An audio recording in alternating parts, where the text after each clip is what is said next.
এই যে বিজয়ের পরে আমাদের নানা জনের নানা প্রশ্ন, নানা জেদ, নানা অবস্থান, নানা হটকারিতা, এটা দেখে কখনো কখনো মনে ব্যথা জাগে। অনেকে প্রশ্ন তোলেন যে আদৌ নির্বাচন হবে তো? অনেকে প্রশ্ন তোলেন ফ্যাসিবাদ আবার ফিরে আসবে না তো?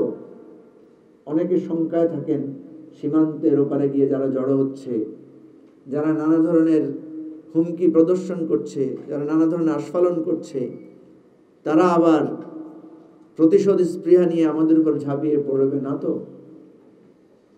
প্রিয় ভাই বন্ধুগণ, আমাদের আগামীর পথ চলায় আমরা সবসময় একবার পেছনের ইতিহাসটা খুঁজে দেখার চেষ্টা করি।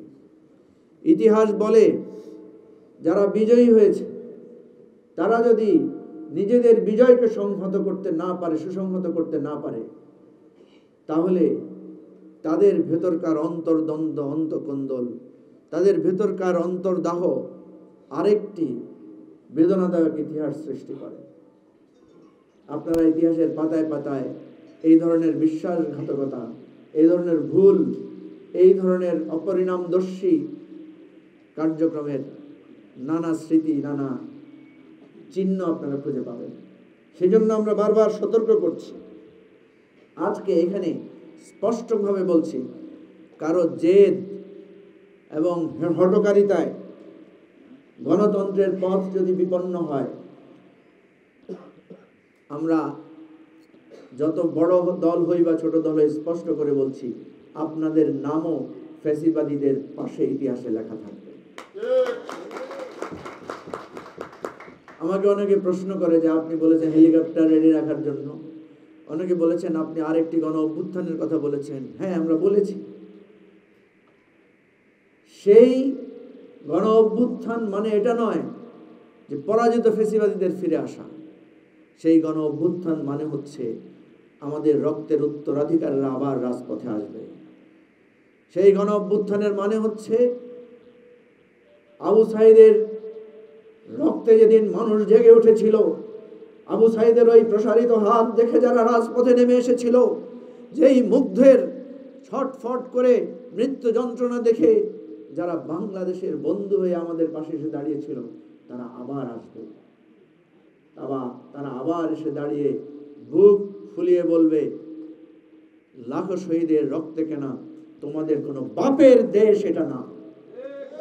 তারা আমাদের দিকে আঙুল তুলে বলবে, তোমাদেরকে আমরা বিশ্বাস করেছিলাম, ভেবেছিলাম সেদিন তোমরা যে রক্তের পাশে এসে দাঁড়িয়েছিলে, এটা তোমাদের আন্তরিক দাঁড়ানো ছিল।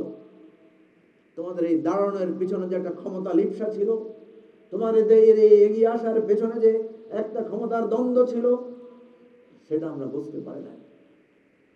আমি সেই আশঙ্কার কথা বারবার বলছি যে সেই আশঙ্কায় সেদিন নতুন করে হেলিকপ্টারে পালানোর পথ তাদেরই খুঁজতে হবে যারা আমরা একসাথে সংগ্রামের সাথী ছিলাম।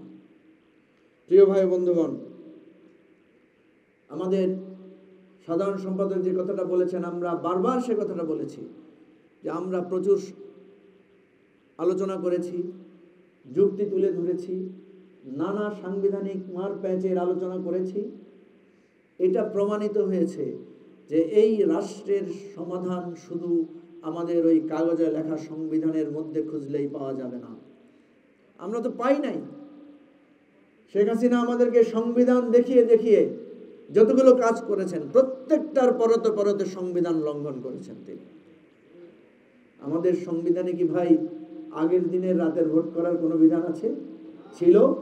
তাহলে কোন বিধানের প্রেক্ষিতে শেখ হাসিনা যে সাংবিধানিক ধারাবাহিকতার কথা বলে রাতের বেলায় ভোট করেছেন, সেটা কোন সংবিধানের বিধানে করেছেন?